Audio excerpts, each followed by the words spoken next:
Diolch. I'm returning to this question of an independent inquiry into flooding for a second time in just over a month, and I make no apologies for that. After the devastating floods in February 2020 and the flash floods that followed on later in the year, there are still homes in Rhondda Cynon Taf where people are waiting for them to be restored. Aside from some of the more concerning land movements, the Rhondda was largely, thankfully, unaffected by the heavy rain last week. But I know that many other people in other parts of our CT were not as lucky, and my heart goes out to each and every single person who has been affected by flooding across Wales and beyond. All of this demonstrates that our country is vulnerable to flooding. It also demonstrates that the current system is not protecting our citizens or our communities. We are in a climate crisis. There is now a greater likelihood of extreme weather patterns becoming more regular. We don't know how this worse weather will combine with our coal tips and our underground mine workings, and we need to know that urgently. When we last debated this, I didn't get answers to my questions, and so this time I'll keep it simple. I have one question for the government. If Labour MPs from Rhondda Cynon Taf are calling for an inquiry into flooding in England, how can you oppose one here in Wales when you have the power to instigate one? Help me and the thousands of people who signed a petition calling for this independent flood inquiry to understand your reasoning in this. We know from Labour's leaked internal document that you understand that your approach to dealing with flood risk has not been good enough. The manifesto consultation document recognises the, and I quote, need for investment and policy change to build greater resilience into intense weather events of the kind we have seen in 2020.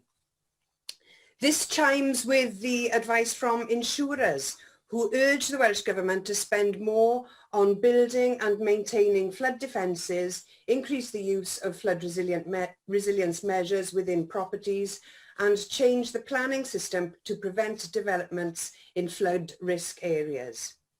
Tree planting has to be a key component in flood prevention. People in the Rhondda understand only too well that tree felling has had an impact. They believe that the felling of trees and the failure to remove the brush and the debris is why their homes were flooded. Replanting these trees would help tackle climate change, protect biodiversity and protect people from flooding. And there's no argument about how important tree planting is. Yet this government's dismal record on meeting its own targets for tree planting is asking for trouble. Your target to plant 5,000 hectares of new woodland every year until 2030 was dropped to 2,000 hectares.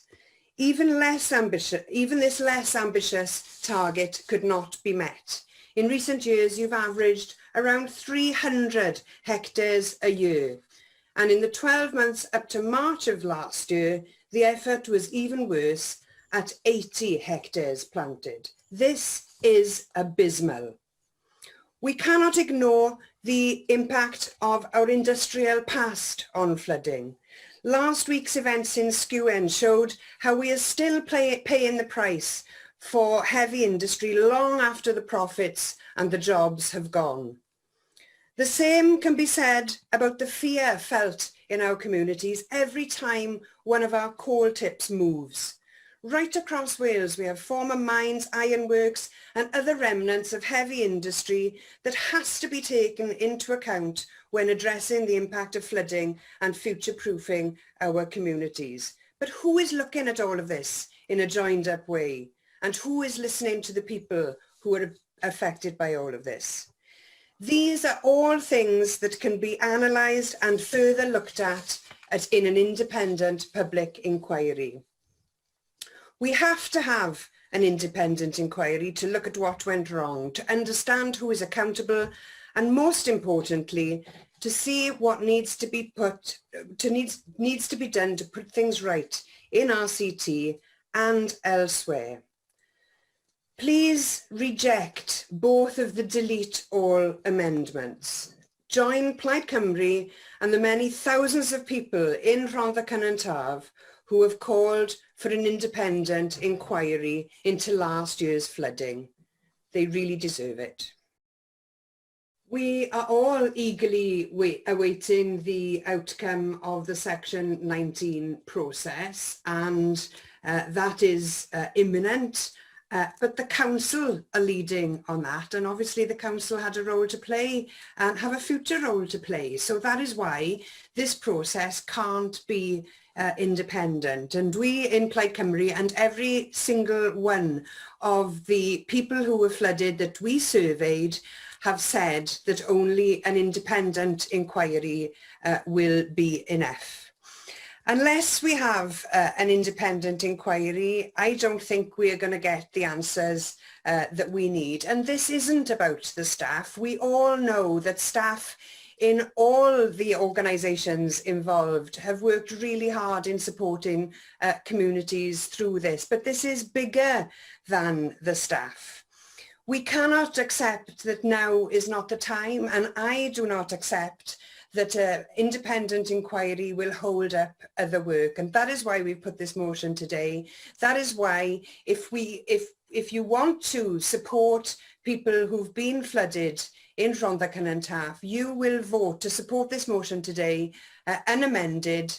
You will not support the delete all amendments, and you will back the independent inquiry that people in this area really deserve.